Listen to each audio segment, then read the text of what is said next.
It's time for Milberger's Gardening South Texas, live from Milberger's Landscaping and Nursery at 1604 in Bulverde Road. During the next 2 hours, our experts will help you with your gardening questions when you call 210-308-8867. That's 210-308-8867. Or come by Milberger's during the show and have your question answered in person. And now it's time for Milberger's Gardening South Texas on 9:30 a.m. The Answer.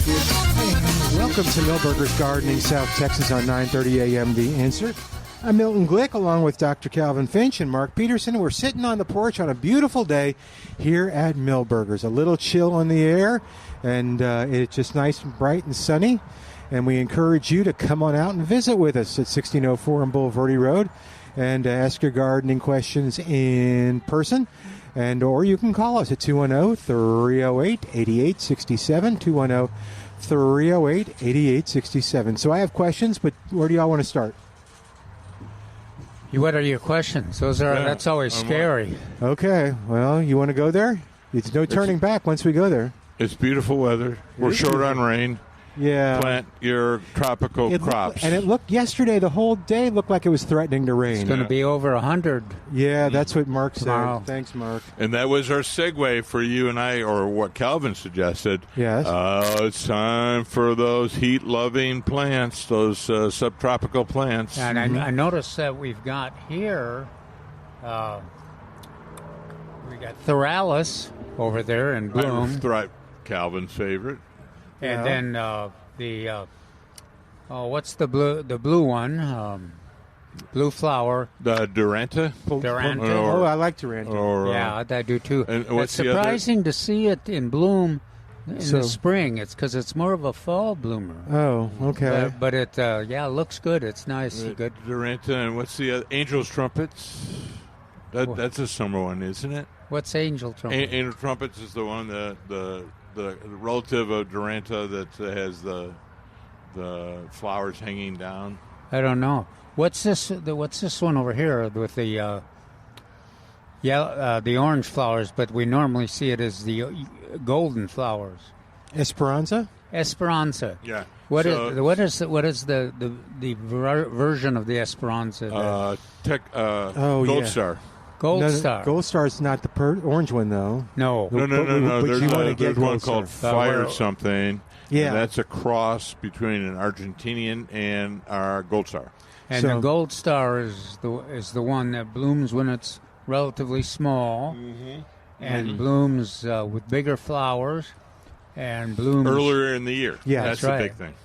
Yeah, and of course all those we mentioned are actually good nectar sources, so they fit into the butterfly world too. Right. And, so I also like those two, the Pride of Barbados and Esperanza, add Firebush, and then those Ceniza. They'll know when it rains. Yes, you will. You'll know before it rains. Now, all of those. Let's see. I think all of those except the Firebush are the deer won't eat. Oh, really? Yeah, Firebush the deer. I think we talked about that. I thought, well, maybe not, and you said no, they'll eat that. But they all grow together really well. Right. They're kind of, I think of them as parking lot plants because parking lot island on those hot, nasty, dry islands. Yeah, they seem to do. No, they do. How many really years do. ago did we see them when we started growing them in the garden center, San Antonio Botanical Center, in the garden center parking lot? And then you go, oh, well, huh. They seem to do it. Oh, and bougainvillea, that's another hot weather plant. Yeah. So it's that time. Why do we say that? Well, because it could be triple digits this week. Yeah. What day are they expecting? Maybe either Tuesday or Wednesday. Probably Wednesday. I'm going to check weather.gov and see. I think Tuesday they were predicting.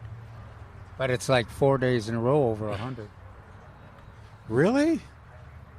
Well, at least on that prediction I saw in the newspaper today. I don't know. I'm going to the government, because I can trust them. All right. No, I'm not going to answer. What? I'm not going to make any kind of joke anymore. Let's see what it says. Today the high is what? Oh, the high is 86. Tomorrow the high is 95. Holy cow. Tuesday the high is 103. 105 on Wednesday, 102 on Thursday. It's still spring. It's May. Who do we complain about to this? Yeah, how about the president? Okay, I'm going to call him. We can fire. Can you fire every weatherman? Yeah. Because it's too Yes, hot and we can. and not enough rain? I don't know. All right. On the tropicals that you mentioned, Yes. which ones, or all of them except maybe, I don't even know if bougainvillea is or isn't, perennials? Yeah, I guess bougainvillea can be a perennial. Bougainvillea is a cold sensitive, but quite often does not recover from the cold, whereas all the other ones do. Yeah. To one extent or another, to how cold the weather is. So Esperanza, never had a problem. Pride of Barbados, never a problem, but Yes, it does take a while to get going again. Well, Firebush is the one that's always so slow. And then Firebush is the really cold sensitive. It's about the time you think it's not coming back, you plant something else there, and then, gosh, it comes back. It grows about a foot a day for a while. But it's very attractive, and the hummingbirds love it. Right. So I think about those, the Esperanza and the hummingbirds, and Firebush, hummingbirds, Poinciana, a lot of different things. We have someone that has a more natural garden, I'll call it. You didn't use one of the older terms. I guess that's a newer term. What? So Sapenia was the older term, and now it's Poinciana. Pride of Barbados. Oh, okay. I should use that's Pride the of one Barbados. I know it by Pride of Barbados. Yeah. And they're beautiful. And lots of different pollinators. I'll have to take a picture of his yard so y'all can see all the pollinators. It's a certified butterfly garden too. He's got the little sign saying, "Don't bug me, don't touch this yard." It's not tidy, but it is pretty. Quite often, that's a choice people have to make. There are some compromises that you can make that are pretty tidy, but also provide the cover and plant food, insect cover attraction that really attract the birds. But it's a constant challenge. If you get wildflowers, they're really favorite of the butterflies and favorite of the birds. But they are not always the neatest. Did your little meadow come back? Oh, gosh, yeah. Yeah, so mine now has bee balm in it. All right. And it has the little... I haven't seen bee balm yet, but I've seen firewheel. Yeah, I think that's what I have. Yeah. Do you have coreopsis? I got to remember what coreopsis looks like. It's a yellow flower, very abundant. Oh, no. No coreopsis. One of my neighbors... sent me a picture of their grandson in the coreopsis. Oh, really? Yeah. Oh. And, of course, it was my coreopsis. Oh. But it was Bart, so I was... Cut Bart some slack. All right, 210-308-8867, 210-308-8867. Yeah, those are... I think I've said this story a couple times. When we had the huge freeze, neighbor has Esperanza, and it was taller than I was, which isn't saying a lot, but it is taller than I was. And it froze down to the ground, but then this is after the big freezes. Yes. But it came back angry. I mean, it just came back quickly and just as tall. And yeah, I think a lot of it is just about ready to bloom. Yeah, I bet. That'd be great. It's a pleasure to see it. It really is. It's a pretty plant. And particularly if you have the gold star. You want gold star. Blooming. If you want blooms, you want is gold. blooming. Is it? Cool. Yeah, it just started. And Poinciana. it's not blooming. But in fact, in our neighborhood, I don't remember seeing it even coming up yet. Oh, what's that? The Coreopsis or the the Pride of Barbados. Oh, the Pride of Barbados. Yeah, we have some in that may have been affected by down the on Carolina trees. Street. It's about 1.5 feet, so it's not very tall. Yeah. Once it's started, it comes fast. But the butterfly neighbor, his is coming up. Now it's sparse. It's just starting, so it's like big. Lots of shoots up from wherever, and then one has the flowers on it. But yeah, it's coming up. So yeah, and then what's I'll get to that in a sec, like what's blooming and stuff. But okay, cool. Are we? Off one of the things that's blooming is that we brought in yesterday the 4 o'clock. Mm-hmm. Oh, it is blooming? Oh, gosh, yeah. Okay. And blooming and also trying to take over the neighborhood again. If you got 4 o'clock in your neighborhood, it's one of those, do I love it because it blooms and the deer don't eat it, or do I hate it because it has this huge root system and just comes back? But mine only has pink flowers now, but I think... Oh. But some... they've got yellow flowers. There's some red flowers. Several combinations. Yeah. And is it true to its name? I don't know. I was trying to figure that out. What? It opens up at 4 o'clock. Yeah. Yeah.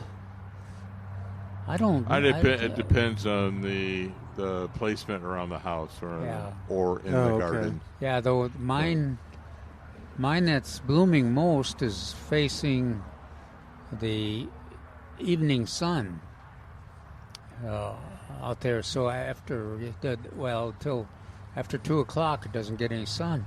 So it's pretty tolerant of lack of sun even. I don't think it received the name 4 o'clock from around here. Oh, okay. What would they Midwest. call it here? It just. Yeah. Is it inconsistent here? We had 4 I o'clock couldn't is, remember. Akin to 11 o'clock. Oh, here. okay. I couldn't remember what its name was, and I brought in a sample I was going to show Mark to see if he could remember. And but Mary knows everything. Yeah. All right. I remember we had those listeners. Maybe they're still listening and will call us again, and they were bragging on their 4 o'clocks. And they were kind of 4 o'clocks from Louisiana or something. They were a different variety. And they had a bunch of color versions. Yeah, that we were surprised about. And fragrance. There's a few of them that have a fragrance even. That's right. So mine don't. Of course, who couldn't? With my old nose, maybe I just don't. Yeah. I can't detect in Belinda's Dream or... exactly. Yeah. That's the exact example I was going to bring up. They're hard to manage, that 4 o'clock, despite the positive. Are they kind of invasive-ish? Yeah, I mean, then they're not disciplined grower. Oh. So if they're the worst place that I have them is in my new rose bed, and if I fertilized it, of course, and the 4 o'clocks are competing with the roses to take advantage of that nutrients that are available. Hey, Milt. Yeah. Yeah, I'm sure Calvin fertilized with Osmocote fruit and vegetable and flowers. Not. Oh. Why? You know? No. Oh, because that's on sale, isn't it? It is on sale. Oh, it is. Yeah, I was looking at it. I'm on 19. I'm on 19. Yeah, because yours are slow on release 19. Now, if I'm working on a sale here. But if it were in a container, But if it was in a container, definitely. okay. Definitely, I smoke for cold. £2 normally $21.99. It's now $16.99. Yep. I looked at the prices earlier. Yeah, no. It's a really good deal. And that's the 2 pound. There's both varieties, Trey said. There's indoor and outdoor. Mm-hmm. And there is the 14 for edible plants. Yeah. What are the which annual flowers are on sale? What do we got? Hold on. Oh. All right, you got this, Mark? Look on yours. I got the hard copy. Okay. We have Vinca's. Vinca's. I was going to say that's the first one. Yeah. That's the deer proof. Right.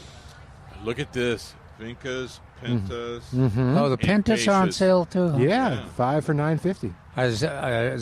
Zinnias or Pentas. Well, I'm going to look on the inside. Be patient. Don't get impatient. Take it, Mark.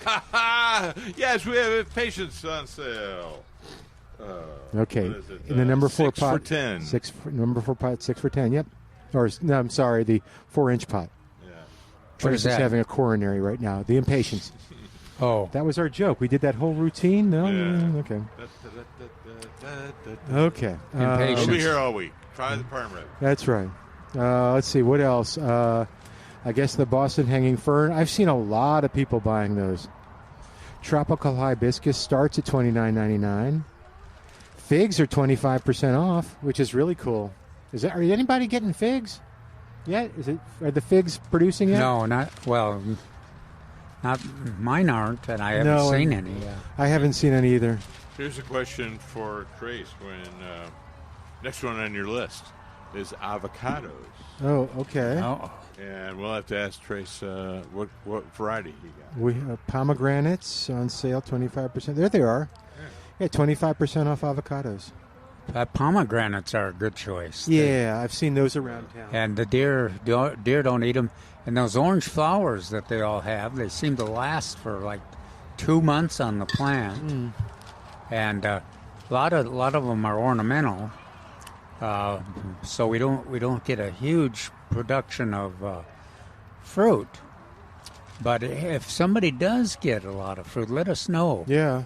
Let us know what variety you have, and let us know what the characteristics of the fruit are. When does it get ripe, and how do you harvest it? And because I think we really appreciate it and like the fruit, but it's tougher to grow here than it is a lot of other places. Get ready to take it. Right. But really, you're comparing apples and oranges.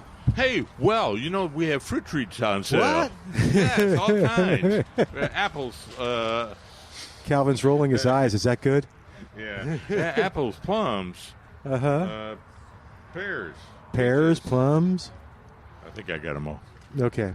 Number 5 pot, 2 for $80. Okay, let's take a quick break. While we do, give us a call at 210-308-8867, 210-308-8867. More of Milberger's Gardening South Texas coming up, live from Milberger's Gardening South Texas, right here at right from Milberger's Landscaping and Nursery at 1604 on Boulevardy Road on 9:30 a.m. The Answer.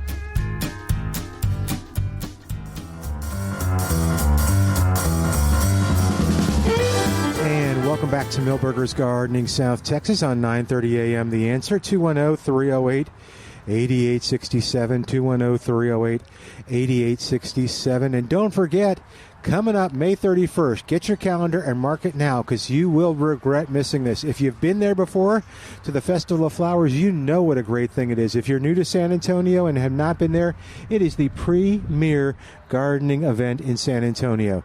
The booth, the vendors are all gardening all the time. They have lots of great stuff. So you're not going to get, whirlpool baths or things like that. It's 9 to 5 at the Alzafar. Plus, you have great seminars conducted by experts in their field. We'll tell you about those in the next time we talk about it next hour. But you have also the plant exchange, which people love. Saws is going to be giving away plants, 1,000 plants in the beginning. So you want to be part of that. And I don't know which ones this year, but I can ask. Okay, cool. In the upcoming weekends. There's the kids' gardening zone and much, much more. So check it out. It's Festival of Flowers, May 31st, 9 to 5. If you haven't been, you need to go. It's at the Alzafar, which is outside the Loop, 1604, between Blanco and Stone Oak, right? Do I have it right? Yeah. Yes. Parking's free. $10 for adults, and children under 10 are free, and it's co-hosted by the San Antonio Water System. And if you come up here and ask a question, I got a pair of tickets for you. We got two pair to give away today. So come on by and ask. Any question. Any question. It can be any question. We can, yep. Do we, I'll ask a question. Are they going to see us there? I said that yesterday. I believe so, yeah. Oh, you think so? Yes. Yeah, but there was an element of uncertainty in your voice. Yeah, I think that's why Calvin and I are asking. There's always that because it takes a technical genius who has to be me to do this. And that's scary. It is scary. Well, we've done it for a lot of years, and it's worked out. What'd you say, Trace? You've been called worse. I know. Trace is up on the porch with us. What's going on, Trace? It's a beautiful Mother's Day. It is, isn't it? Happy Mother's Day. We forgot to mention that. And lots of people out here today. It's a pretty day. Isn't it gorgeous? Lots of mothers. Are there lots of mothers? And daughters. Okay. Very, very cool. Did you get your I was your mother, the mother in your world? Yes, I sent a card, and I'll call her again this evening. Okay. Very nice. But my oldest brother is taking her out for lunch. Oh, okay. I had to be here. Oh, yeah. I know. You're here for all the Sunday holidays. Because you would miss us if you weren't here. Yeah, Mom, love you, but Yeah. Calvin, Milton, Mark, yeah. Move on before he says anything. Makes me want to run. Yeah, I don't blame you. Okay, well, what's going on here? Anything exciting? You always catch us up on what's coming up. Well, we got that big ad running right now through Monday. Yeah. And so I'd like people to take advantage of it. So we got a few good deals this week, so we're passing them all along, like that Zalosma. Oh. There's another really good one next week. Hint, hint. Nudge, nudge. Okay. Not telling you. I know, you never do. But eventually they'll be able to find out, like on Wednesday. On Wednesday morning. Yeah. Xylosma, an elegant, fast-growing evergreen privacy shrub, favored for its suitability as a clipped hedge. 50% off. Wow, the number 3 pot. That's great. So $20 approximately? Yes, sir. Wow. And the number 3 pot. That's terrific. It's actually number 5. Oh, okay. But what is the plan? Xylosma. Oh, gosh. Tell us about that, Xylosma. Yeah. What? Say evergreen. So it is the fastest growing shrub there is with the fewest problems. So virtually no insect or disease issues. It does bloom minuscule little white blooms during the summer, and little black berries form on the inside. Very seldom do you see them on the outside, which means if you're trimming it, you don't really ever see them. The wildlife likes them, though, right? So I would think, but when they go into berry here, I don't really see birds. But then I don't see a whole lot of birds while we're open. Yeah, so, and I don't see a lot of them escaping into the wild. The Xylosma, not like the ligustrum. Yeah, how about sun and shade? Yeah, that's the nice thing. It's variable. I would say half-day sun or more. Yeah. No, it's not bad. Extremely fast. When Is that right? the big freeze occurred, a lot of them died. They weren't happy about that. Oh, did they come back? They came back, and they came back very rapidly. Oh, good. I thought, oh, Lord, here's another one. Here's another sago. No. And yet, I was proven wrong. And should I tell my sad story about the palm trees? You can. I'm feeling when Calvin talked about the tree in his neighborhood, we had some nice palm trees that were lining the street, real tall, 2.5, 3 feet, 3 stories tall. And I'm guessing that was the reason they kind of took them out too, because if they fell, it was going to be an issue. Well, if they were dead, then they weren't dead though. Okay. They still had some green on them, but maybe that doesn't mean they weren't dead. Remember, the most important part of a palm is the apical growing point, what we call palm heart. Oh, okay. And so if that's dead, if the growing top is dead, then it's dead. Oh, okay. But it still would be brown? Would it be brown or green? It would be brown. Okay, but there still be green on the tree? There's green on the tree. Yeah. At the very, very top. Yeah. Yeah, they probably.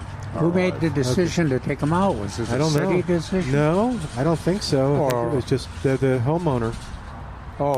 Just one homeowner. Yeah. Oh, it sounded now, as I suspected when you first called me, I was sad, and I called Mark. Showed me the picture. A palm is extremely heavy. Oh, God. Yeah. I said, did they start quartering it or cutting it into chunks so they could take it away in wheelbarrows? Yes. Sure enough. Yep. Yeah, when you showed me the photo, that's what it is. And sharp. They're very. Really? It takes a. I think we've talked about this before, but a crew that is skillful with oaks and ashes is not necessarily going to be able to handle palm trees unless they get some special training, or because they're so different in the weight and cutting through them. But the most important factor is it is very heavy. And how do you? It seems like it's terribly difficult to to know which way they're going to fall when you're cutting. Oh, I don't know. Right. So that's why I said to Milton, I suspect we're cutting them into 8 to 12 inch tall rings and chunks, and that's pretty and then close. they have to quarter them and have them. And that's turning size there, Milton. So if they would have been dry, that would have been perfect for someone to make a bowl out of. Oh. Or someone like yourself, the longer, somebody like myself. I could have brought you one. Or you could have gotten some 3-foot sections and taken a new hobby of tiki making. No. Tiki? Yeah, tiki with a chainsaw and make little tikis. Like tiki torches? Yeah, not torches, but tiki idols. Oh, really? Do you know how to make tiki? Do you not watch Gilligan's Island? That's okay. But I have some tiki cups from New Orleans, but it was just sad. Now they're gone. It looks like Easter Island now because of the way they cut them, and I guess they cut them that way so they would control where they fell because they've got like this big. Yeah. Okay. But anyway, Calvin is correct. You need to have some training, and hence what I'm getting at is don't try it yourself. No. Physics and geometry. We never thought we'd use them again after high school, but really we do. Yeah. So anyway, that's my sad. I had to call Mark. He consoled me a little bit. It's okay, Milton. They were probably hurting. And Trace Marcus was talking about it not being the prime tree planting time, but it's a good time if you have the water and you're ready for action. So what do we got for trees? We got everything because over 90% of our trees are container grown. So it doesn't matter whether it's 0 or 110, they can be successfully planted. And it really is about prep and irrigation. What seems to be the most Monterey oak is the most popular tree, period. Almost sell as many of those as we do everything else combined. What is it? What kind of Monterey oak or Mexican live oak. That's the one you like, huh? Yeah. That's one of my top 5 that are very fast growing and have few pests and live a long time.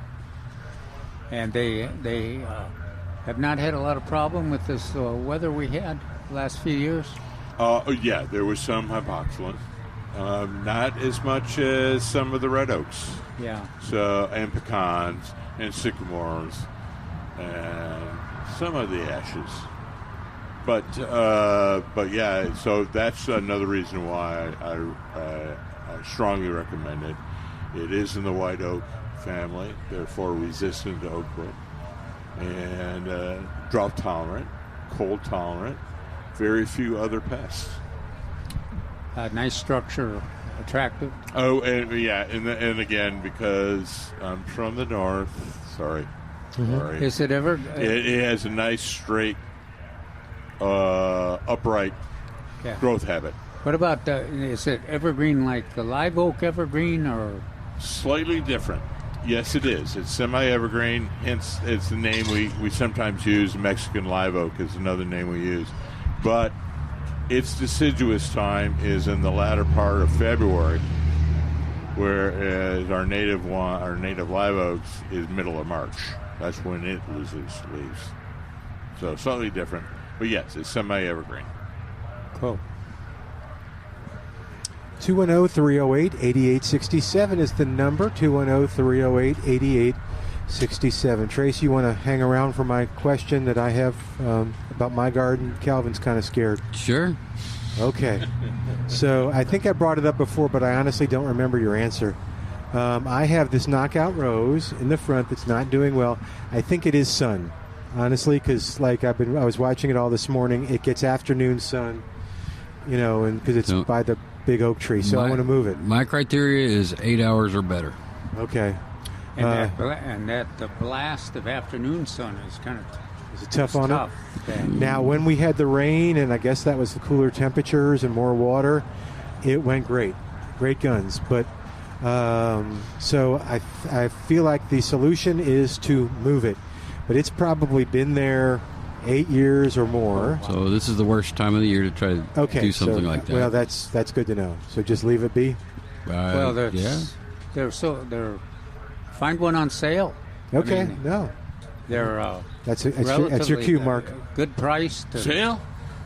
He said I should find a knockout on sale. You should. And you know what? They are on sale. Thank you, Mark. But I know you weren't going there, Calvin. Unfortunately, I'm like there they are. Right double there. red. But number 5 is regular. Number 5 pot, $39.99. Mm-hmm. However, right now it's on sale for $24.88. Yep.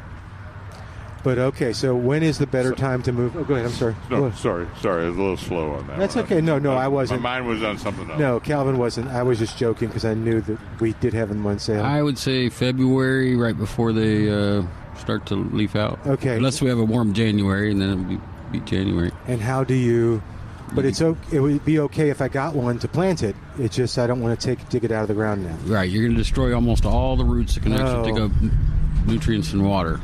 Okay. I'll leave it be. It's tough. It's tough in our soil. Are you doing the sharpshooter thing where you dig around it? You would be, yeah. Calvin just grimaced. Okay. Yeah. I would just get a new one, but okay. Me too. I want to save it.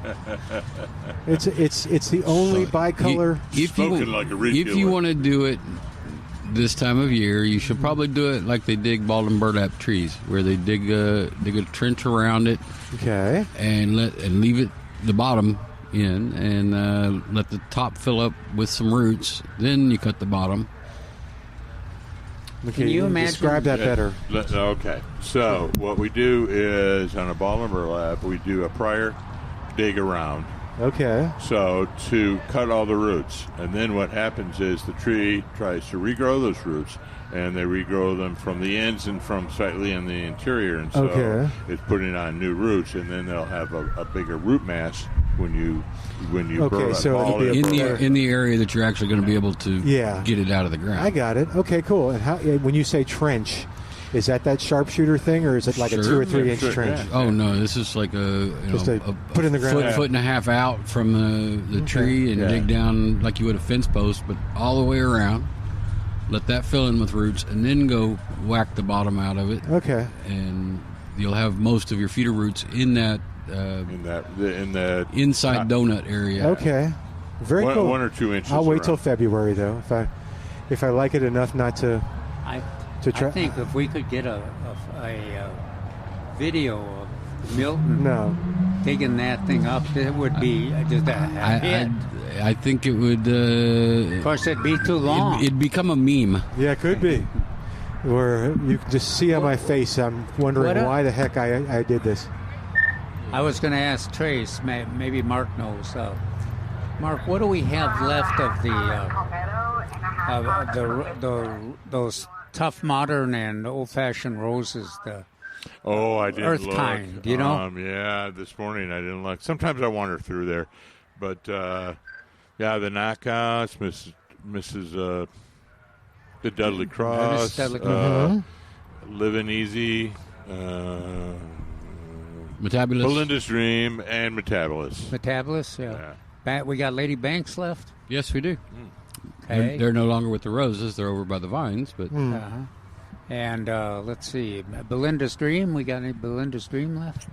I can't remember if we got in Belinda's Dream or Grandma's Yellow. One of those two I got in this past week. Martha Gonzalez. I think those are gone. Okay. So, you know how I talked about Mother's Day, and sometimes it's the weirdest things that give people joy? Mm-hmm. So yesterday I had a lady in, and she was looking at the Lady Banksias, and apparently white was the color planted at her mother's house, and her mother was no longer with us. Yeah. And she broke down in tears Oh. when she could actually buy a white, because you don't normally see white. You Oh, see really? yellow. Yeah. That's is cool. my favorite. Well, good. I prefer the white. So you never know No. what's going to do something like that. Well, that's Mother's Day is sentimental, so that was perfect. Nice. Okay, 210-308-8867. We're up against a break, but 210-308-8867. Back in a moment. You call us with your questions on Milberger's Gardening, South Texas on 9:30 a.m. The Answer.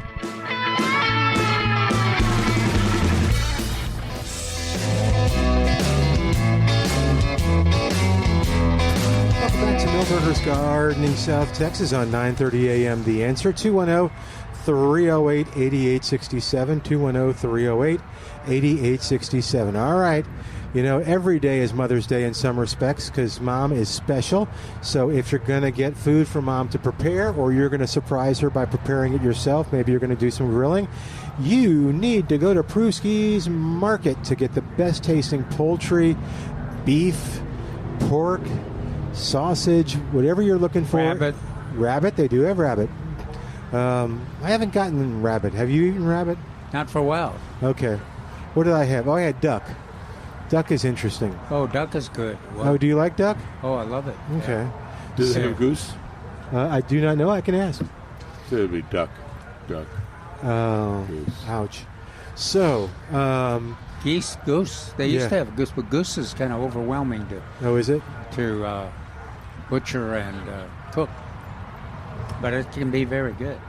But if it's from Prusky's, it's going to be good. And what you're going to enjoy as well, besides the all the great food, is the great service you're going to get at Prusky's. I love the fact it's an old-fashioned meat market. So what happens is you're going to go in there and you're going to get to have a conversation with the butcher. It's not just, you got to, because I've been to other places, I won't mention names, where if you have a question for the butcher about they got to call them, they got to page them, they're in the back somewhere, the guy's right up front, and they'll be happy to help you. So check out Prusky's on Highway 87 between 410 and 1604, and you can check them out online at pruskysmeatmarket.com. Yes? No, Kevin and I were watching the little dachshund. Oh, okay. Walk through. All right, 210-308-8867, 210-308-8867. Did you see the Whippet? No, I didn't see the whip. Oh, it was like 45 minutes ago. Da-na-na-na-na. It looked like it was about this No? wide. They don't understand. I do, No. but they don't. Thank you. Yeah, it was really interesting. Very regal. Small. Regal. Devo, just Diva. Okay. Well, he still didn't understand. yeah. All right. So, Trace, you want to talk a little bit about what y'all talked about at your training? Or was it a training session that you want to talk about? Like, sometimes it's the training sessions I know really don't help our listeners, the gardeners, but sometimes they do. Well, let's see. I think the only thing I had time for was so I actually found a sprout off of the bottom of a citrus tree. So we talked about grafted trees and why they're grafted. Oh, okay. So that's not really a good on-air thing, but Mark might want to talk about it. The other thing we talked about was the difference between stump killer and stump remover. Okay. You'd be shocked how many people come in and buy the stump remover to try to do a live stump. So we talked about how to kill it, how quickly to put the product on, because if you don't put it on quick, you might as well not do it at all. Yeah, I'm talking about the... And then once it's dead, then you could do the stump remover. All right. And so I believe that's a main ingredient. It's like saltpeter, which is an ingredient in gunpowder. And it creates a cellulose material out of whatever the trunk is left. And that's kind of like balsa wood. Remember those little airplanes we had when we were kids? Okay, so it turns the wood into something very lightweight, punky, and so it chips out easy. And or you can get a briquette, catch it on fire, get it back to coals, and set it on top and let it smolder out. Oh, huh. You can do that. We're not recommending that. Oh, you're not recommending it? You may be able to do that. Okay, Depends on where you live. So the killer is For a live tree that you want to die, right. and the remover is... No. Like a brand or the product. So ours is Fertilum. Okay. And so it comes in like a little 8 ounce. It has like a fingernail polish applicator as well as a pint and a quart. I get the quart and I use old paint brushes to apply.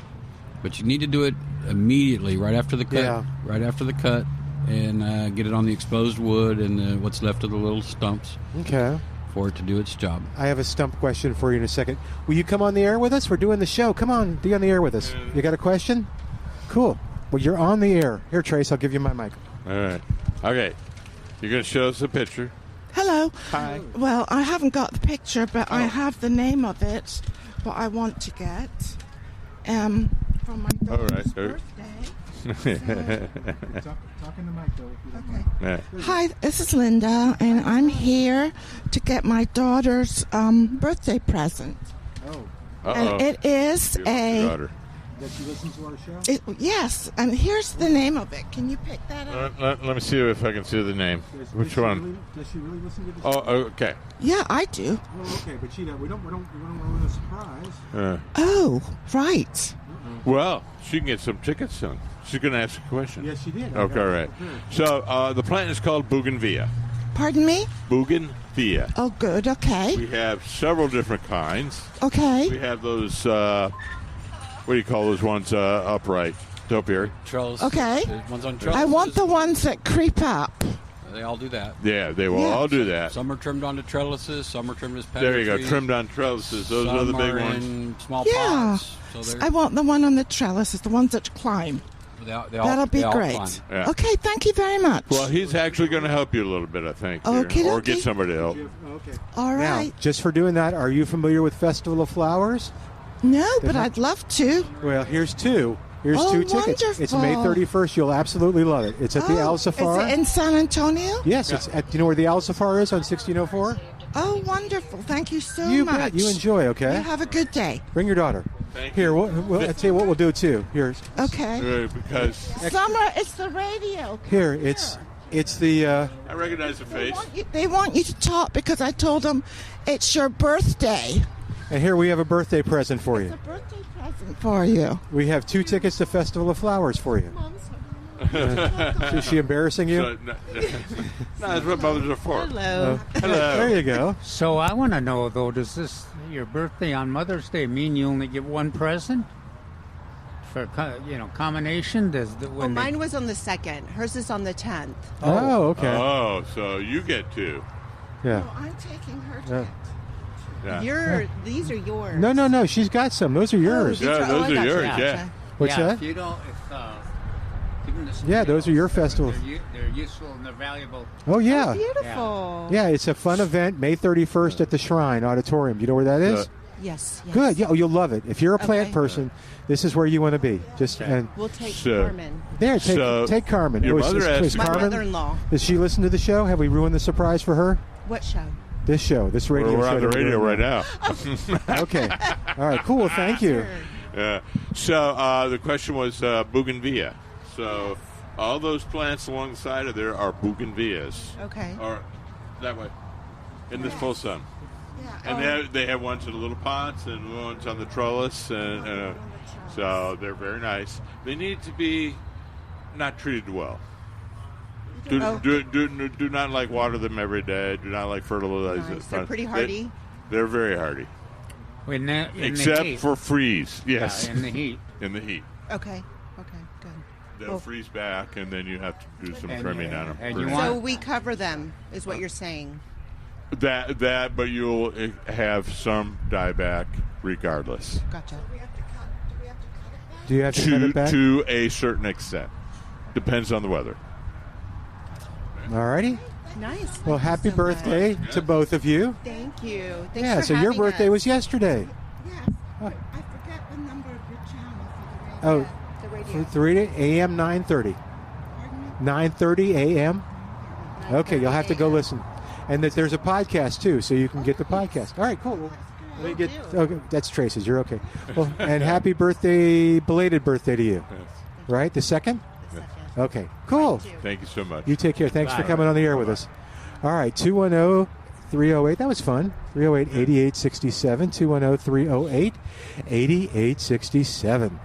All right. What else is going on in the gardening world? I don't have any more questions. I'm out of questions.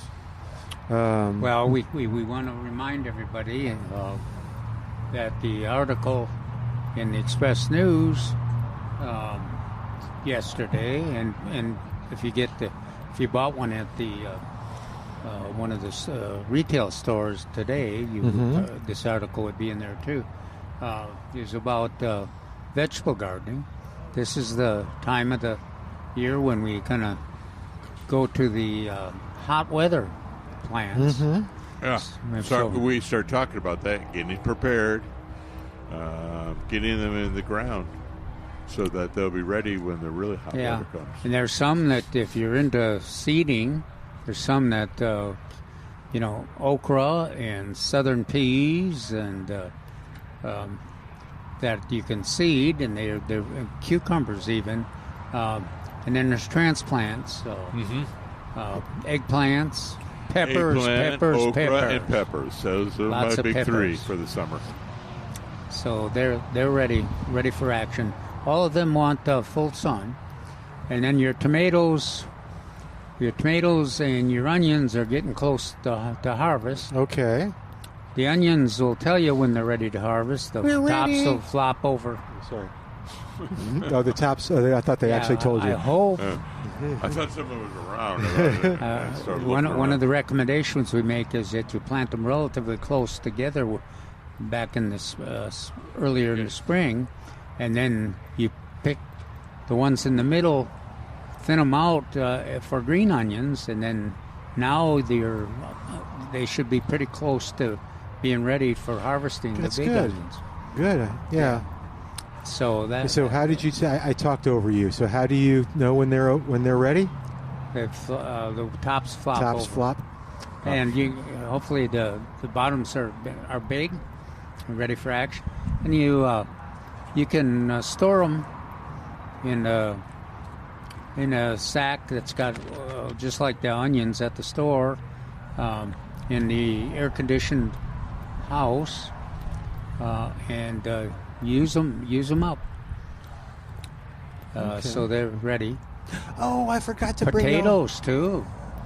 I was going to bring y'all some peas. Have y'all had anybody saying that they're already having to harvest their onions? I haven't heard. I haven't heard that. I would just, Have you? My wife's work friend, and I'm like, she's wrong. But anyway, I just thought This is No, this to is the answer your time. question, no. In It's my about- the It's middle of May. I didn't think it was hot enough. I was thinking June 1st. I'm a little. I think of it's a little earlier. I mean, May 15 is kind of a magic day for me. Yeah, Okay.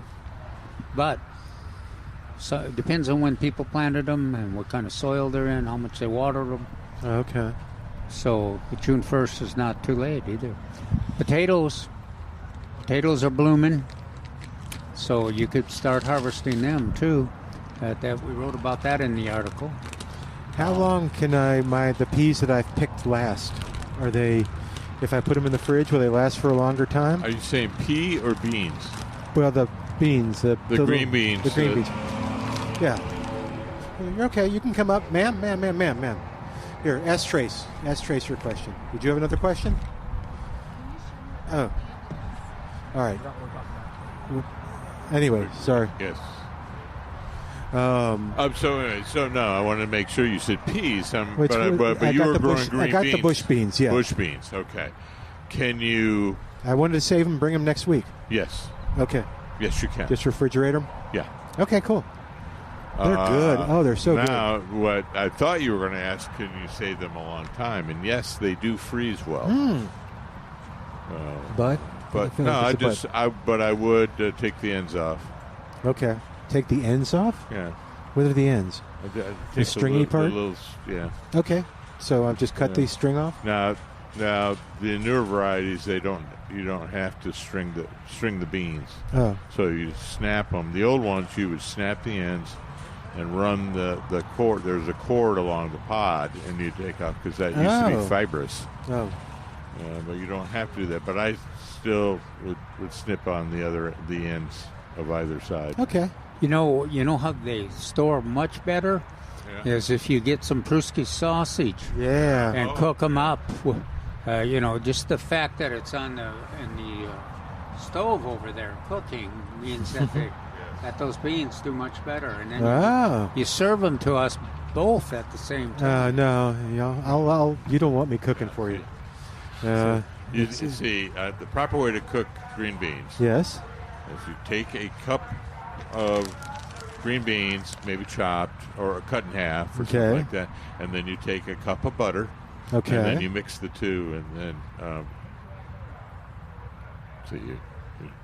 lots of butter for your sauteing? green beans. Yes, I'm exaggerating. Oh, okay. He missed bacon. Yeah. Oh, okay. Yeah. Or ham hock or pig of some sort. Oh, okay. All right. I'll get some at Pruski's. All right. We'll take a quick break and come back in a moment. 210-308-8867. 210-308-8867. We have more of Milberger's Gardening, South Texas, coming up live from Milberger's Landscaping and Nursery, 1604 on Boulevardy Road on 9:30 a.m. This is The Answer.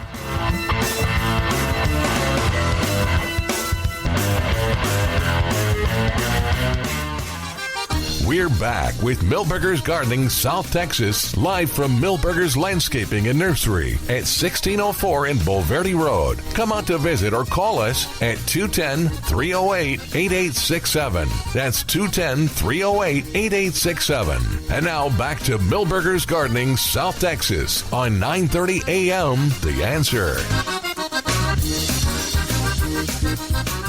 There we go. It helps if I turn that up a little bit. Welcome back to Milberger's Gardening, South Texas, live from Milberger's Landscaping and Nursery, 1604 on Boulevardy Road on a beautiful day. Nice breeze out there. It has a little bit of coolness to it.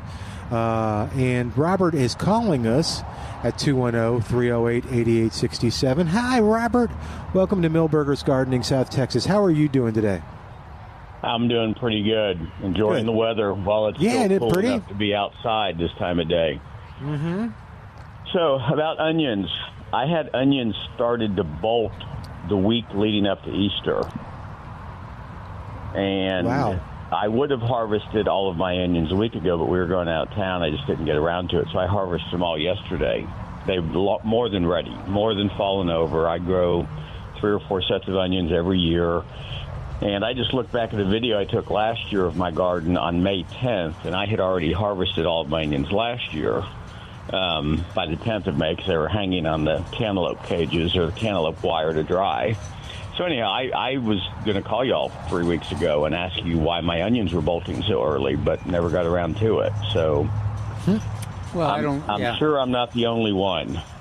Now, how big were the bulbs? About a third of the size is normal.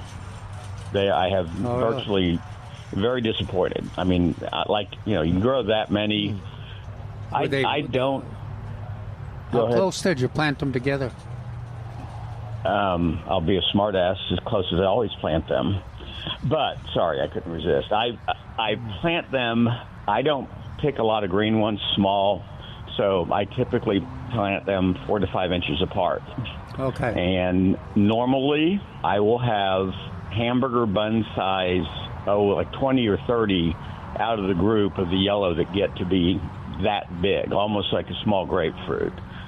My biggest ones this year were probably a large tangerine. But the first part of May is usually when you harvest. Before that's May. About right for me. And I plant I normally wait 2 to 3 weeks after y'all have them available before I buy the onion plants. So, but I do put them in early. It's not like I'm planting them in July or January or February or anything. And I plan on harvesting onions the 1st of May and let them dry for 2 weeks. Let them dry for a couple weeks. And, y'all talk about air conditioning. I have a pretty deep covered back patio. It's still hot, but 100% in the shade. I store my onions outside in the shade, just in stacking vegetable bins, and I don't run out of good onions till about the week before Christmas usually. Yeah. Well, I used to. So they don't need air conditioning, is my point. Yeah. But they don't need direct heat either, direct sun. Just on the picnic table in the shade. That works too, especially if you're kind of overwhelmed by the number of onions you have. Can never be overwhelmed by onions. Are you growing potatoes? No, I didn't plant potatoes this year. Got lazy, I think. And, potatoes, I'm, good soil. I, do the amendments, use Medina products. I, a couple years ago, started mixing azomite at the start of each planting season in the raised beds. Since I've added azomite to my routine, I have not tried potatoes, but it's almost as if my potatoes were always just new potatoes. They'd probably get twice the size of the little seeds that you buy for shrimp boils and crab boils. 50% of mine, when the potato plants were done, they were all just so small, so I just kind of quit doing that. But that's, this is not the best potato growing country here, between our soil and our weather. If you are counting on more than new potatoes, you sometimes are disappointed. But, the new potatoes can be wonderful.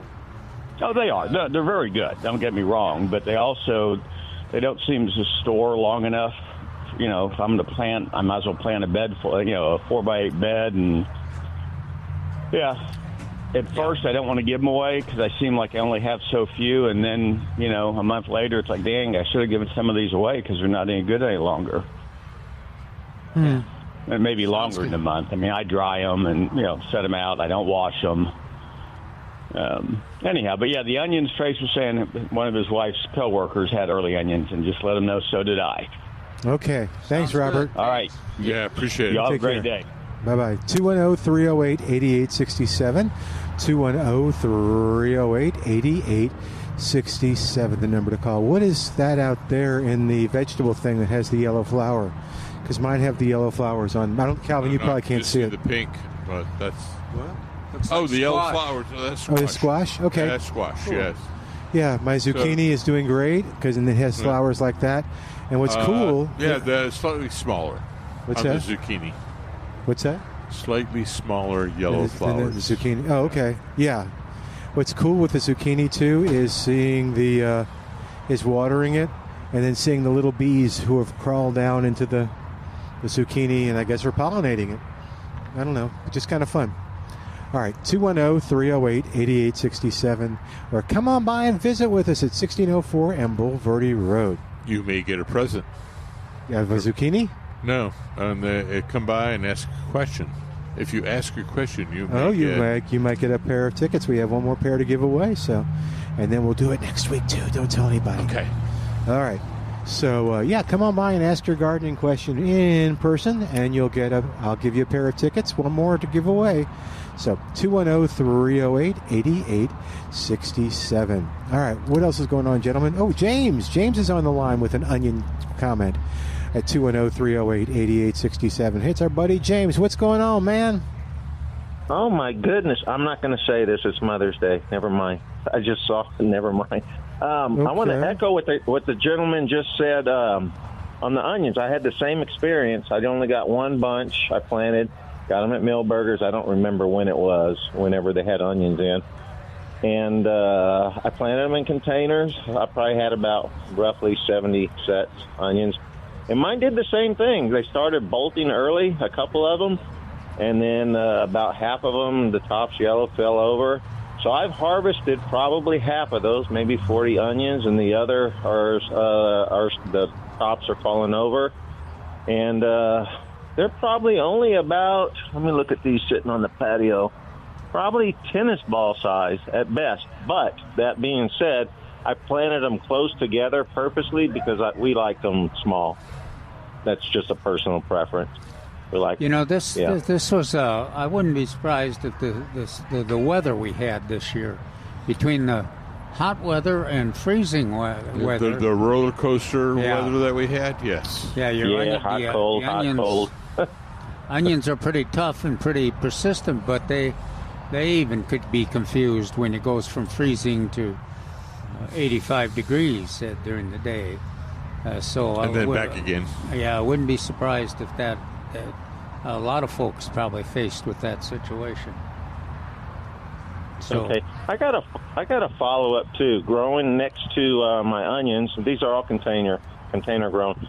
I overwintered my chili piquin, and I just had a couple with some dinner. My son did us his mother some ribeyes, and nice. They're hot. They're green. But my plant, it half froze. I put it up against the house, and the part that was exposed away from the house kind of burnt back. So it's still in the container, but it's very root bound. So what should I be fertilizing with? Because it is full of peppers right now and white blossoms. I mean, it's really going to town. So what's ratio fertilizer would y'all recommend for something like that in a container? I just can't imagine fertilizing chili piquins. No? I've grown them for years for the birds, and I've never thought of fertilizing. But anything would, if you feel they don't have appropriate foliage or the production's not enough, you could use 1959, or if it's in containers, you could use our Osmocote, or whatever you have. Speaking of Osmocote, it's on sale here. It's on sale. Yeah, on the 2-pound container. It is regularly $21.99. It is now $16.88. Yeah. But you... Thank you, Calvin, for that lovely segue. Yeah. Well, is yours in... did you say it was in the garden against the wall? Oh, no, it's in a container. No, it's in a container. Okay. And I think part of the issue, whether it's good or bad, it's very root. And I know that for a fact. Probably needed to be in a bigger container from the start. Yeah. I think one application of Osmocote would certainly be enough. Or if you had some Miracle Grow or something, that'd be. But I do. But it does well even without any special fertilizer. Well, this is the dilemma I'm having with it. It's loaded with peppers right now, and they're all green, and it's blooming it, and it's really prolific. But the issue I'm having with it, if it's even an issue, since it's so root bound, the foliage it's wilted almost every day, and I don't want to overwater because I don't want to kill it, but then it's wilting. So, any thoughts or suggestions? I mean, I'm watering it every day. Is that too much? Well, if the soil is well drained, I don't think you can hurt it by overwatering. It's okay. No, it's got holes in the bottom of the container. I drilled holes in it. What size of container? And you also said it's root bound. Sir, say again. Root bound? Yeah, because it's been in this. Yeah, it's over a year old. I planted it over a year ago in this pot, and so it's kind of, I think, outgrown this container. The good news is you can just chop that root-bound soil up a bit, and that'll help solve it. So if it's root-bound and it's a small container, you're going to have to water it every day. If you upgrade to a larger size, you don't have to water it as much. But if there's no soil and just roots and it's all root-bound, you're going to have to water every day. So I can't tell you one way or the other. All I can say is check to see how badly it's root bound. And then what was the size container? I'm looking at it. It's probably it's a planter, a cosmetic planter. It looks like it's probably 4 to 5 gallons, probably 4-gallon container, I'm guessing. Well, I know when it's growing wild or in the corner of the garden, a lot of folks don't even water them. They just they just dry. Well, my thought last year, overly sensitive to drying either. My plan was last fall was to take it out of the container and put it in the ground, but I was afraid I didn't want to take the risk of killing the plant, so I just left it in the pot over winter. So Do they transplant easily if they're this big? Or that not? chili patina is probably laughing his head off about. To answer your question, yeah, you can plant in the ground. Should I? Okay. Or would I? Yeah, as soon as possible. As soon as possible. Okay, so don't wait till the fall. Cooler weather. Do it now. Yeah, whenever. I mean, it's whenever it's convenient for you. Yeah. Gotcha. What you just say it seems to be doing so well. Yeah. It's laughing. Yeah. Well, it laughed at the 19 degrees twice, and it made it. What are the? How are the birds reacting to it? The mockingbirds love it, of course. Yeah. Yeah. Mockingbirds visit it every day, all the time. Cool. All right, but I just want to let you know about the onions because I had the same experience. They just they started to flower early, a few of them, and then the tops just started falling over. So yeah, I've been eating onions, and it was just an early crop this year, but it probably was the weather. All right. Thank you, James. Appreciate it. Appreciate it. Yes, sir. Thanks, Thank you. man. Good to hear from you. 210-308-8867.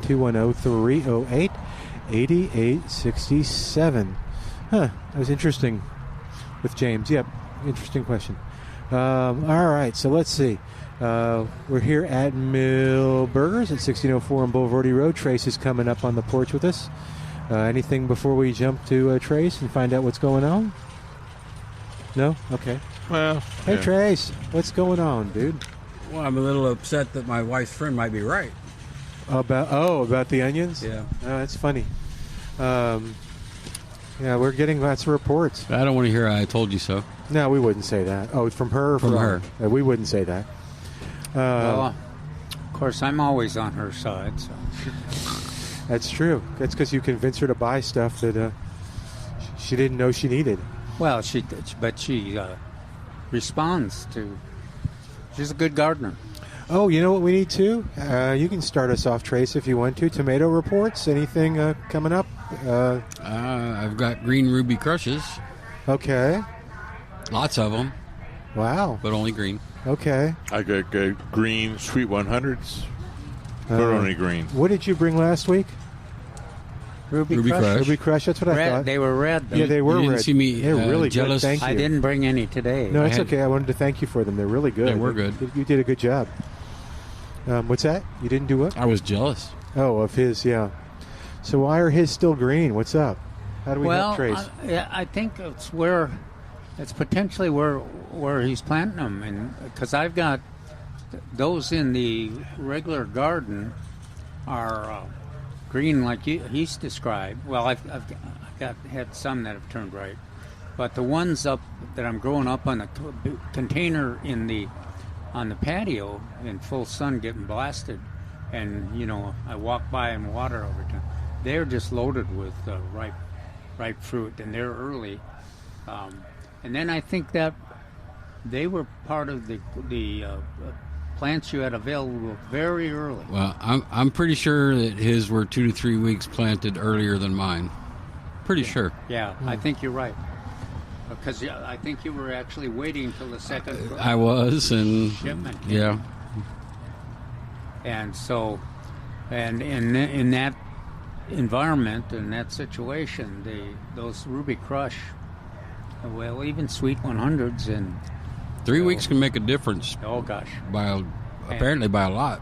More than I thought there would be. The weather the way it was. And again, the weather was roller coaster this spring, and so there was hot and cold, hot, hot, yeah. cold. Generous applications of Osmocote in containers makes a big difference too. Well, she did that. Made me call me up. I need another thing of Osmocote. What's on sale, so you can. That was my. Yes, I said the same thing. Okay. All right, 210-308-8867. 210-308-8867. Let's see, Trace. We were talking about. I think we finished the training part of it, didn't we? We were talking about. Yeah. So this week I actually left it open. I asked the people that showed up on time. I asked what they wanted to learn about. Mm-hmm. So we did not have enough time to get to grubs, but they all wanted to talk about grubs because apparently people's yards are being dug up right now, and they want to armadillos and stuff eating the grubs. Okay. Besides armadillos wandering your front yard, how do you know if you have grubs? Well, they wouldn't have any grubs doing any damage. Oh. They would have other animals doing damage to get to the grub.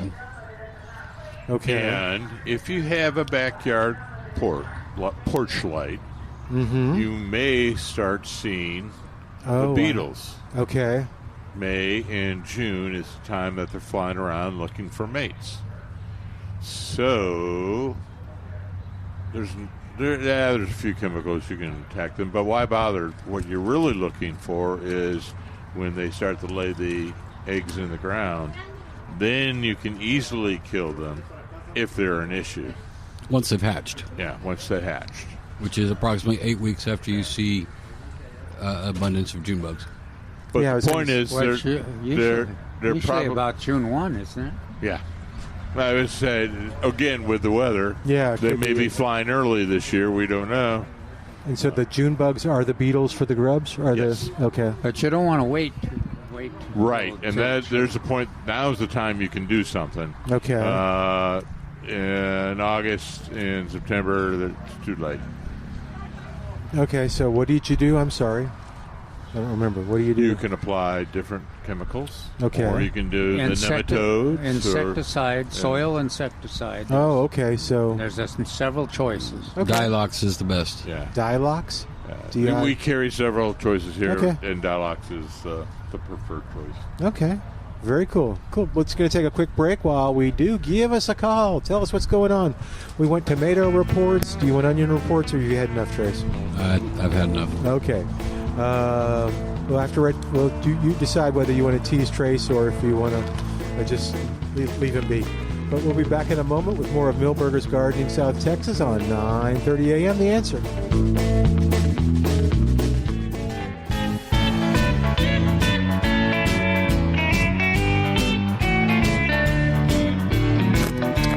Welcome back to Milberger's Gardening South Texas, live from Milberger's Landscaping and Nursery at 1604 and Bulverde Road. Hey, again, mark your calendars if you didn't hear. So we have Festival of Flowers coming up, and it's coming up May 31st, Saturday, May 31st at the Alzafar Shrine. Was Dad taking you for a walk? And you can go and... everything that you want to know about gardening. We have terrific seminars. The Organic Roundtable is there. If you're, did we get a confirmation from David that he was going to be at one of these they're seminars? promoting that he is. Oh, so I think he goes where you promote him. If you want David to be there, just call him up and say, "Oh yeah, you said you would do this." Yeah, just tell him that he's going to be on the show, and then he has to be there. Okay. But yeah, we have all the great plant exchange, the vendors that are going to be there in the gardening mall, if you will, are absolutely terrific and are all plant oriented. So, talking about a garden show, the plant and garden show, this is it. This is the premier one of the season at the Alzafar. Now, you just want to get there early as you can, because they're going to be giving away 1,000 free plants, and they is saws. And you also can do the plant exchange, get there early for best selection.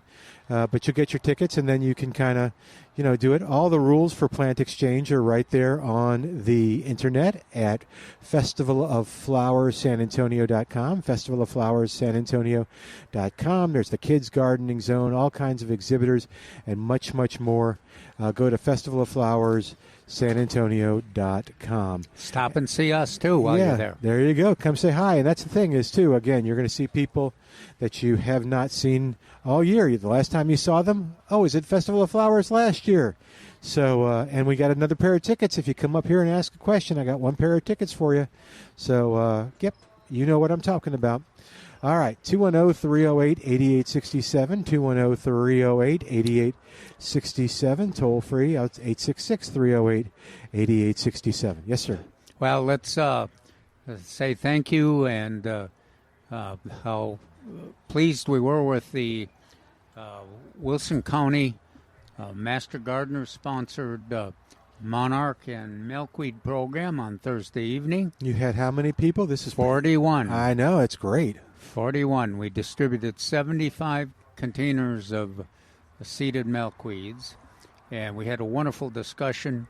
And of course, the goal of this and the other programs in New Braunfels and several in San Antonio were to get more milkweeds planted and to help the monarchs keep their population steady or increase it, and also to make everybody more knowledgeable about the needs and to solve some of the problems we have because the milkweed seems to be hard to transplant, and the milkweed is the only plant that the monarchs will lay their eggs on. So, and I don't want to brag, but where have you seen some monarchs?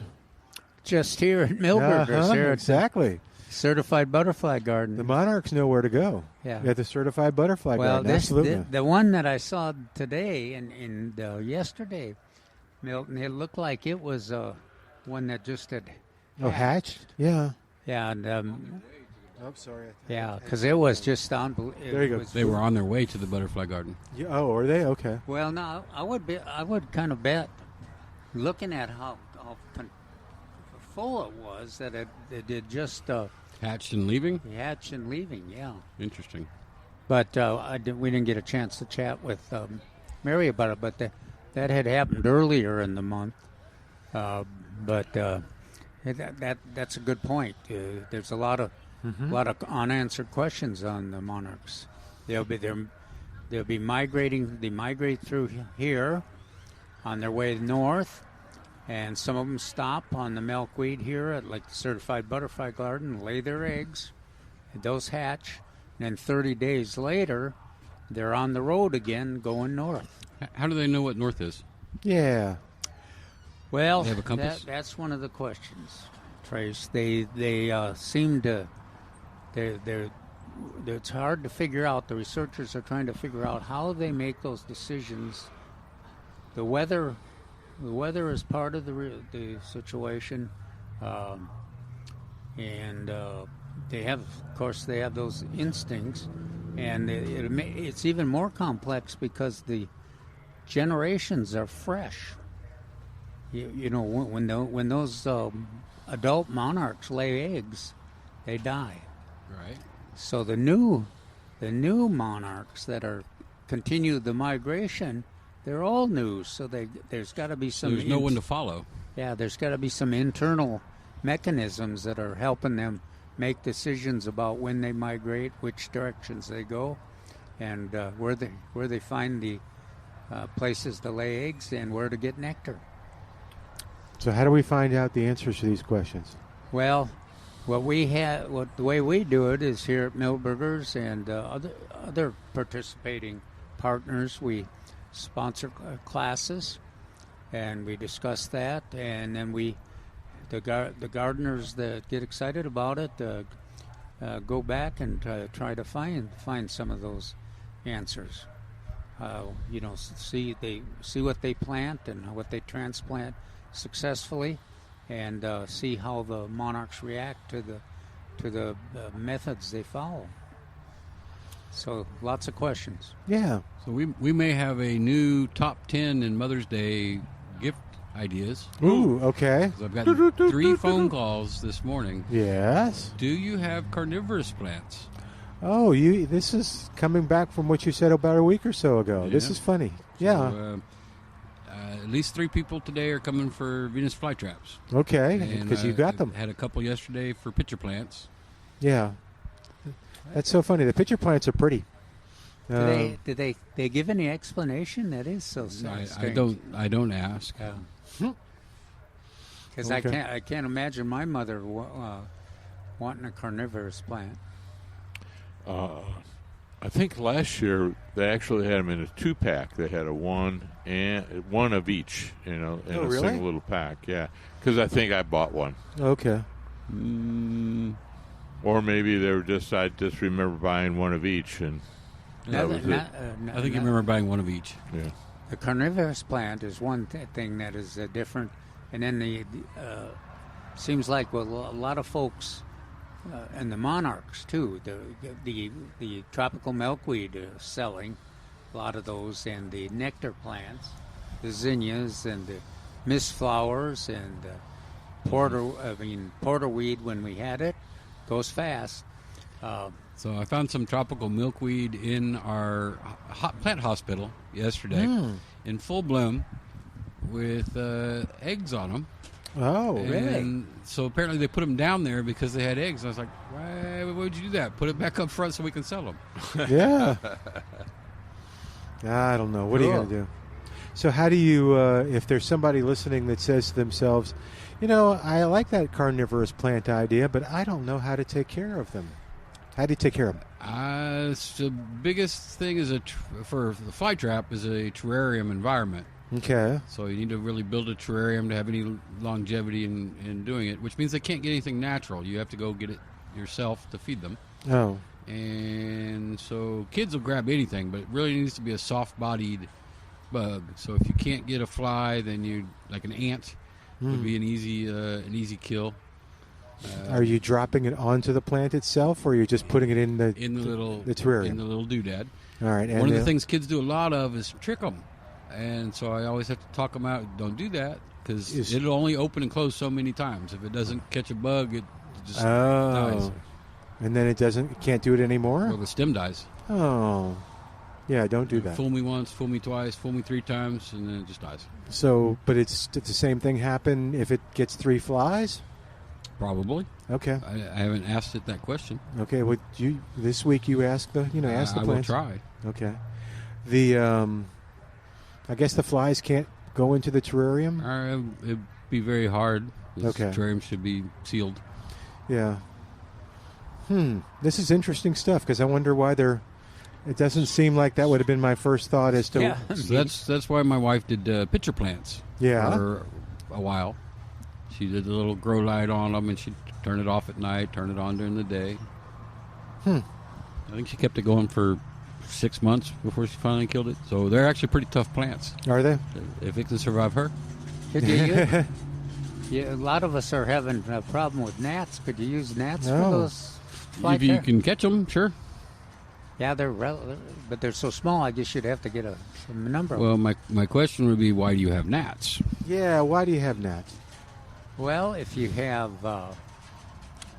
if you recycle and you collect you probably should move it into the compost pile pretty quick. But if you have a tub by your sink, or if you have an old construction and your water system is got some leaks and has several joints that are not. Hopefully, Saws is not listening. Yeah. So that's the answer for a pitcher plant, not a fly trap. So you could hang a pitcher plant near that kind of situation. Oh. And you would use distilled water or rainwater in the pitcher, and it creates a smellish that the gnats and or flies tend to migrate to, and when they get in, they can't get back out. It doesn't close on them. That's good. And these are the gnats that you're talking about. The gnats that are this base of the soil for the any gnat, but I mean it purposely creates a smell that flying insects like. They just can't. It doesn't close on them like a fly trap. Right, but they can't get out once they get in. So let's pretend you don't have a carnivorous plant. Now I'm asking for a friend, and you've got gnats. I've heard of people putting a little water thing like you were talking about. Just are you like Calvin, or is this a plant in the plant issue? Because there's 2 different kinds of gnats. Oh no, it's more like Calvin. And that's just. There has been a 2-step procedure that the trace had, or 2 question says a lot of times it's in the plant there was a overwatering issue. Correct. And then what do we do? We either have do you like them long term, or do you like to immediately get rid of them? So an imidacloprid granule in a pot will kill off the ones in the soil relatively quick, and then the ones flying around have like a 3-day lifespan. So that's the fastest. But there is an organic version. So the mosquito bits, like if you're in a business office and you don't want to use a real real chemical, then it does take longer. So you're looking at more like 5 to 7 days before it kills everybody in the pot.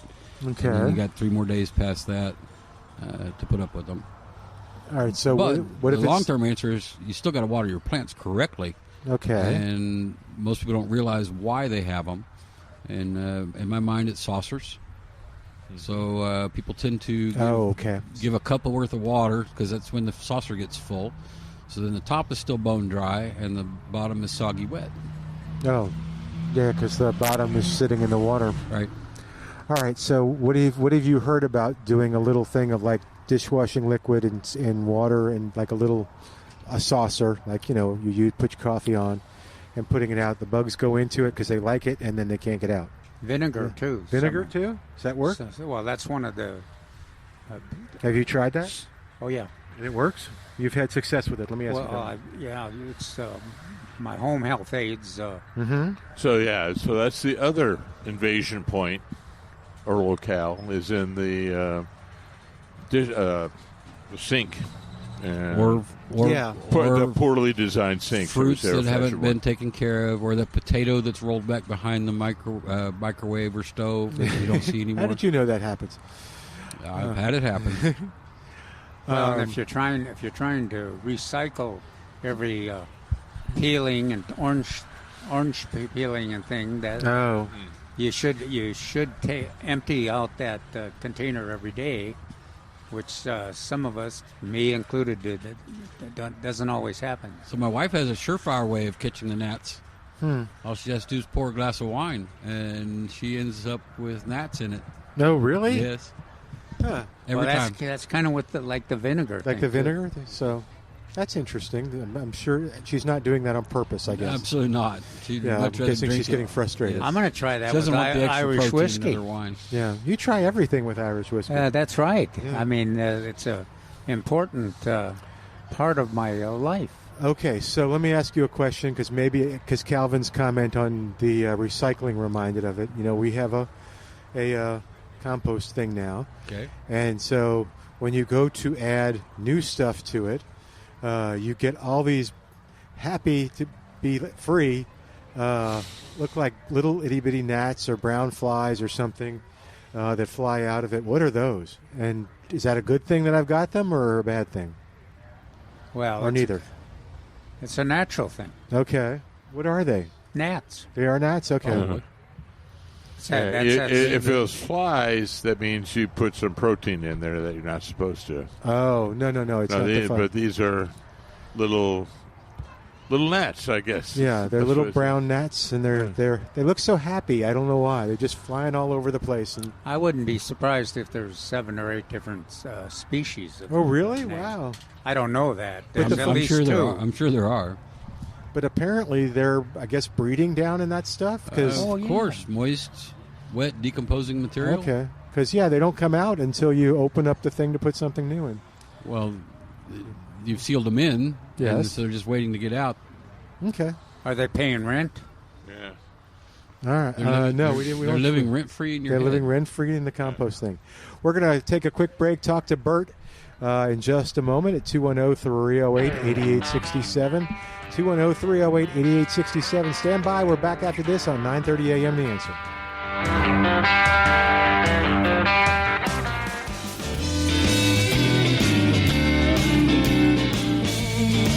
And welcome back to Milberger's Gardening, South Texas on 9:30 a.m. The Answer. Bert's calling us. Bert Chalmette. Bert. Where you at, Bert? I'm in the kitchen doing KP duty. Uh-oh. Okay. No, it's all right. Is that your job today, or did you get in trouble? No, I'm not married, but this is my duty day for the kitchen. Okay. I got you. So I heard you say about recycling, and I wanted to give an update report on when I talked about recycling packing material that they send you things in. Well, the paper one, I cut it open, and it's like like the Shriners have the fez. It's like that. It's beaten together with paper like a felt. It's not as fine as that, but it's a felt, so it absorbs and holds water very well. That's the paper ones. And then, so I put that in the plastic ones that they send, so it doesn't leak everywhere. And then they sent some packing peanuts, and I put those in a bucket of water, and they floated for about 3 weeks and then finally started to dissolve.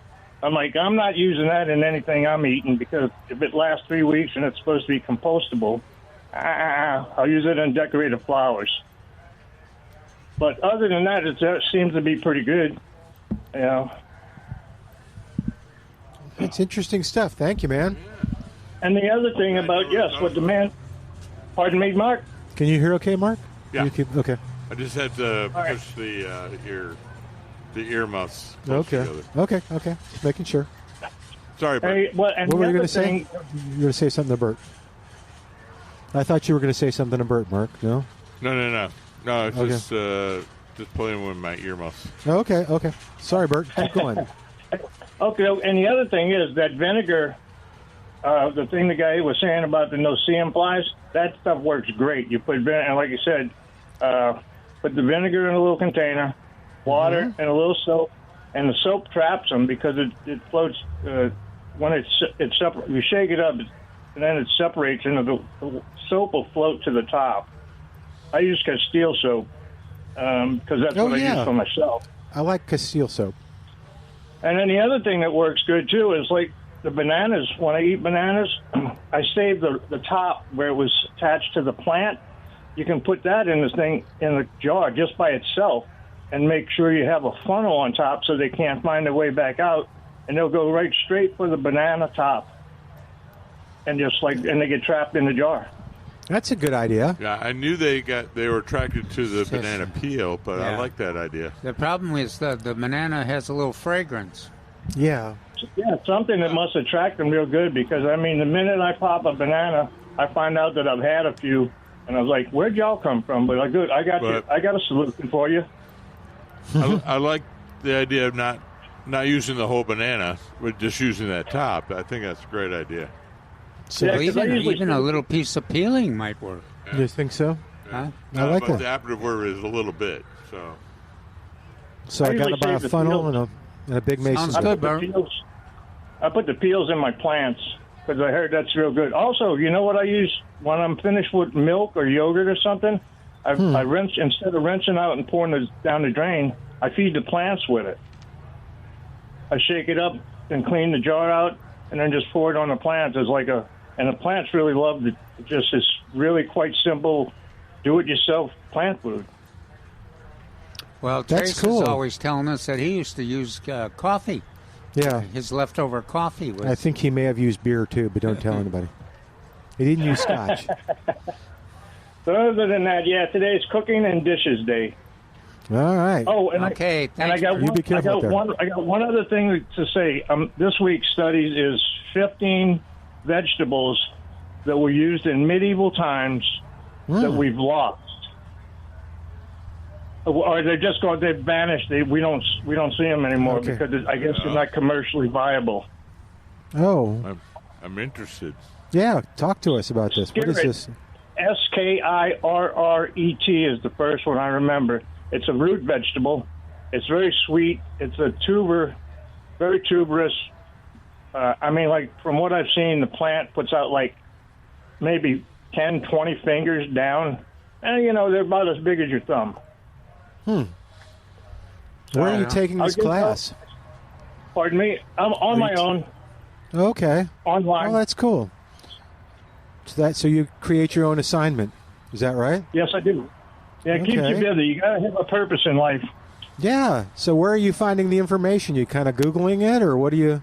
No, because I'm on YouTube, and one's called the Herbal, one's called the Zen Plant Gardeners, and another one is from Australia. I can't remember his thing, but I'll give a report in a couple weeks.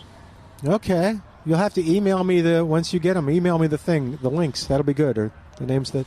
Okay. So what was it, Skidded? Are you on... I think Trace had some of that in last week. I don't think it's probably gone by now. No, I think it was in GI problem.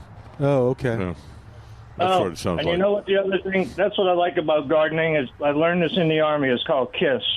Keep it simple, stupid. Mm-hmm. There you go. Thank you, sir. Y'all have, and this is to all the moms out there. Happy Queen for a day. Yeah. Happy Mother's Day. Thank you, y'all buddy. take care. Bye, Bert. You too. Thank you very much, sir. Bye-bye. All right, 210-308-8867. Yes, sir. You're excited about something. What are you?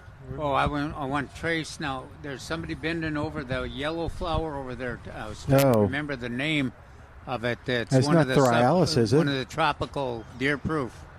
Is that Thryallis or no? Thryallis, that's it. Okay, that's the one he gets caught. I thought we wrote it down on the wood in front of him We so did. he wouldn't forget. Yeah, we need to write it on his sign. That in Valley Cat.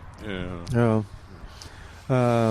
Yeah, we were bragging on Duranta. I like Duranta. Break out the knife and carve it, I guess. That's the only way you got to remember. I can't. As I've gotten older, I have a little trouble remembering everything. As we all do. What happens as you're getting older? You remember? I do. Okay. I don't know. What's your name? Yeah, exactly. Yeah, we were talking about Duranta. We were talking to subtropicals earlier, Trey. So you got any that you particularly like? Pride of Barbados. Yep. Firebush. Bells of Fire, Esperanza. Yeah. Did that get sold? Because I thought it was like right there. It must have. We sold almost every Esperanza we had this last week. It wow. was kind of odd. So I've got a bunch of the yellow one coming this week. Good. Well, I was kind of amazed that you have Duranta that is blooming right now. This is, you kind of think of it as a fall bloomer. But. Came out of Florida with our tropicals out of there, the hibiscus and stuff. So that's another one that the butterflies and hummingbirds love. I'm not sure whether I like the bloom better or the berry better. Oh, yeah, the berries, the yellow berry, yeah. Golden dewdrop. Where do you? I'm trying to remember. Is the berry in the fall? Yeah, it's in the winter.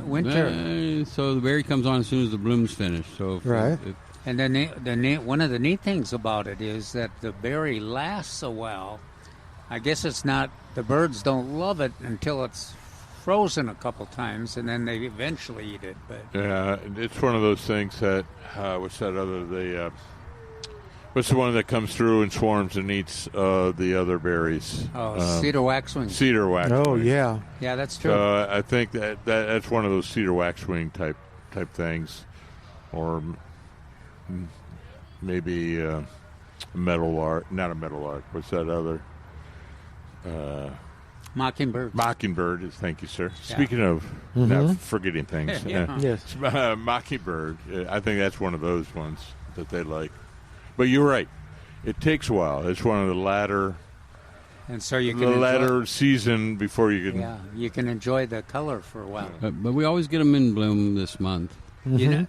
You know, another one that lasts is the Nandina berries. They can be very attractive, and they're not a favorite of the birds, so they last so far into the season. So we got all that here. Going to take a second to thank David for coming out yesterday and doing a great job on the seminar. I'll have to find out from Cappy when the next one is, because yeah. Oh, well, we got a question, sir. Okay, he's busy. All right, 210-308-8860. Will you come on the air with us? We're doing a radio show. Will you come on the air with us? Okay. I think that's a no. All right, Mark's going to help him out. 210-308-8867. What else is happening at the nursery? You said you got some surprises coming in next week? Well, they're already here. But they are? They'll be featured a now. new item on sale that we've never done before. Really? At a ridiculously cheap price. Oh, cool. All right, so find out Wednesday, because if it's ridiculously cheap, is it going to be ridiculously gone?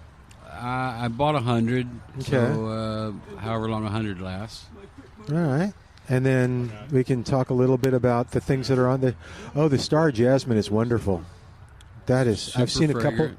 Yeah, I've seen some heading home with people too, and it's just, wow, yes, very fragrant. It's almost thick. What about the any word on Whoppers? No. Still not on their availability, and should have asked David yesterday. Yeah, he's the one that tours that growing facility. We did ask David. No, we didn't, did we? They're not at any nursery, basically. Very well. No, okay, go ahead. Okay. Trace, Yes. what's our insecticide for chinch bugs? My first question is, does he really have chinch bugs? Yeah, it's classic. It's on a corner surrounded by, and I wouldn't have thought it was hot enough yet. No, it's not. This is last year. Okay, all right. So that same Dilox would kill them. Okay. But I guess if we're going to get specific, the Bear Complete granules is a middlecorprid, so it will absorb into the grass itself, and as they suck on it, they die too. We're going to find out a little bit more questions here. Okay. So what was the... Here, I'll turn this down so Mark can talk to him. What were the classic symptoms? So generally they start next to cement. So they'll start at the hottest part of the yard, and it looks like a tidal wave that goes through the yard, and they multiply and keep spreading. There's never one. It's kind of like roaches. It's hundreds for every one you see. Okay. Oh, really? And they eat kind of like a mosquito. So they go to the stolon, and they suck the chlorophyll out at the stolon, so the grass doesn't turn brown. Oh. It gets golden. Huh. Because they're taking the chlorophyll away. Correct. Oh, that's interesting. And left alone, they will kill most of the grass. Huh. Okay. All right, we got about a minute left. Trace, I'm going to throw it to you. What do you want folks to know about coming over here to Millburgers? We're open till 5 because your mother needs a present. So if you've forgotten, like some people have, you still have time to make it right.